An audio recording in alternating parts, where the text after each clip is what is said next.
बिस्मिल्लाहिर्रहमानिर्रहीम।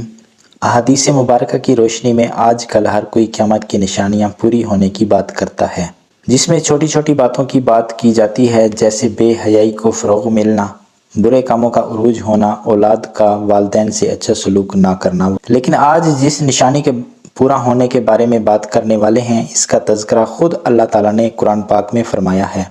अल्लाह ताला कुरान पाक की सूरत बनी इसराइल में इरशाद फरमाता है, और इसके बाद बनी इसराइल से कहा कि तुम इस मुल्क में रहो, फिर जब आखिरत का वादा आएगा हम तुमको जमा करके ले आएंगे।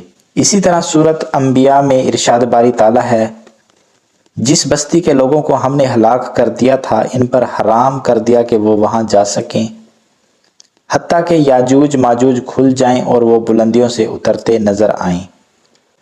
इसी तरह एक और जगह इरशाद होता है, और उस यानी मूसा अलैहिस्सलाम के बाद बनी इसराइल से कहा, इस सरजमीन में सलामती से रहो, इस शर्त पर कि तुम रास्ते पर कायम और अल्लाह के फरमा बरदार बनकर रहोगे।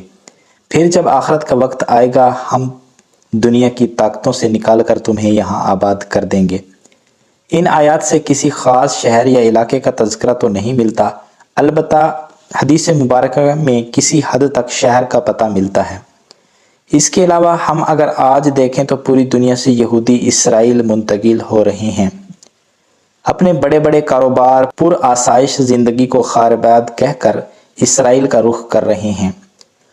और हालिया दिनों फ़लस्तीन के साथ इसराइल की जंग में भी तमाम दुनिया के यहूदी ममालिक इसराइल आकर इसके साथ खड़े होने की यकीन दहानी दिला रहे हैं।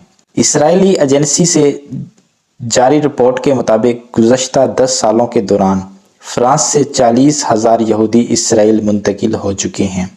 रिपोर्ट के मुताबिक 2016 में 5,000 और 2015 में 7,900 फ्रांसीसी यहूदी इसराइल मुंतकिल हुए, जबकि 2014 में ये तादाद 7,231 थी।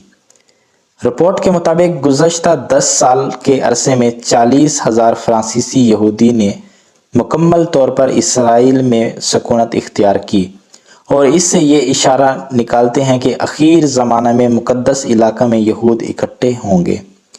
लेकिन साथ ही इन आयात की रोशनी में इनका ये ख्याल भी है कि इस इज्तिमा के बाद उनकी तरफ से जो सरकशी ज़हूर में आएगी तो इनके ऊपर अल्लाह ताला का आखिरी अजाब नाजिल होगा, जो इनकी कमर तोड़कर रख देगा।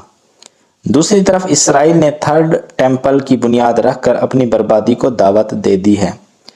तारीख को जांचने के बाद ये बात अहम है कि यरूशलेम यहूदियों के लिए अहम मकाम है।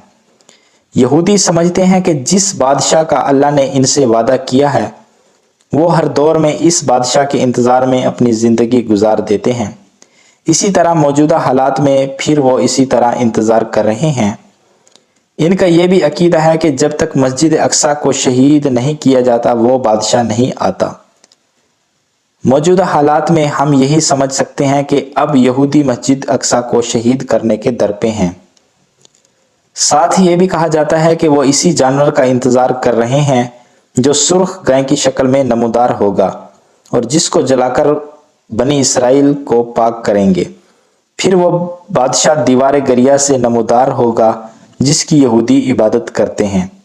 फिर यहूदियों की पूरी दुनिया में हुकूमत कायम हो जाएगी। वो बादशाह मुर्दों को जिंदा करेगा। इसी वजह से यहूदी अपने अकीदा के मुताबिक दीवार गरिया के करीब दफन होना मुकद्दस समझते हैं, ताकि बादशाह आकर इनको जिंदा करे और ये दुनिया पर हुकूमत कर सके।